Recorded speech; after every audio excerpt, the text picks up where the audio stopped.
சீராக்கின் ஞானம் அதிகாரம் 49.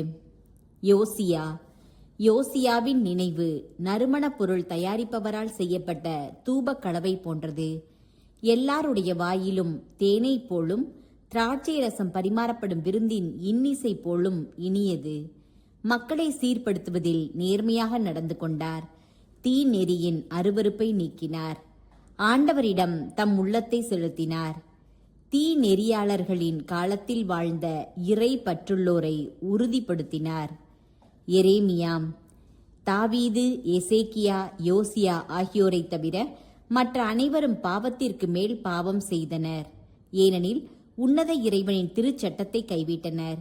யூதாவின் மன்னர்களும் மறைந்து போயினர். அவர்கள் தங்களுடைய வலிமையை பிறருக்கு விட்டுக் கொடுத்தார்கள்.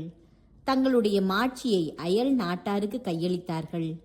திருவிடம் அமைந்திருந்த தெரிந்தெடுக்கப்பட்ட நகரை அவர்கள் தீக்கிரையாக்கினார்கள். எரேமியா கூறியபடி அதன் தெருக்களை பாழாக்கினார்கள். தாயின் வயிற்றிலேயே இறைவாக்கினராக திருநிலைப்படுத்த பெற்று பிடுங்கவும் துன்புறுத்தவும் இடிக்கவும் இன்றி கட்டி எழுப்பவும் நட்டு வைக்கவும் ஏற்படுத்த பெற்ற எரேமியாவை அவர்கள் கொடுமையாய் நடத்தினார்கள். எசேக்கியேல் கடவுளுடைய மாட்சியின் காட்சியை கண்டார். கெருபுகள் தாங்கின தேரின் மேல் மிளிர்ந்த அம்மாட்சியை ஆண்டவர் அவருக்கு காட்டினார். பகைவர்களை நினைவு கூர்ந்து புயலை அனுப்பினார். நேரிய வழியில் நடந்தோருக்கு நலன்கள் புரிந்தார். 12 இறைவாக்கினர். 12 இறைவாக்கினர்களின் எலும்புகள் அவர்களது கல்லறையிலிருந்து புத்துயிர் பெற்றெழுக. அவர்கள் யாக்கோபின் குலத்தாரை தேற்றினார்கள். பற்றுறுதி கொண்ட நம்பிக்கையால் அவர்களை விடுவித்தார்கள். செருபாபேல், யோசுவா. செருபாபேலை எவ்வாறு நாம் மேன்மைப்படுத்துவோம்? வலக்கையின் கணையாழி போல் அவர் திகழ்ந்தார். அவரைப் போலவே யோசதாக்கின் மகன் யோசுவாவும் விளங்கினார். அவர்கள் தங்கள் காலத்தில் ஆண்டவரின் இல்லத்தை கட்டினார்கள். என்றும் உள்ள மாட்சிக்கென நிறுவப்பட்ட திருக்கோவிலை ஆண்டவருக்கு எழுப்பினார்கள். நெகேமியாவின் நினைவும் பெருமைக்குரியது. இடிந்து விழுந்த மதில்களை அவர் நமக்காக எழுப்பினார்.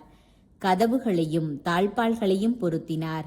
நம் இல்லங்களை மீண்டும் கட்டினார். குலமுதல்வர்கள். ஏனோக்கு போன்ற எவரும் மண்ணுலகின் மீது படைக்கப்படவில்லை.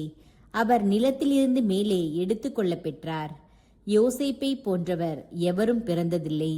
அவர் சகோதரர்களின் தலைவராகவும் மக்களின் ஊன்றுகோலாகவும் திகழ்ந்தார். அவருடைய எலும்புகளும் காக்கப்பட்டன. சேம், சேத்து ஆகியோர் மனிதருள் மாட்சிமைப்படுத்தப்பட்டனர். படைக்கப்பட்ட எல்லா உயிரினங்களுள்ளும் ஆதாம் சிறந்து விளங்குகிறார்.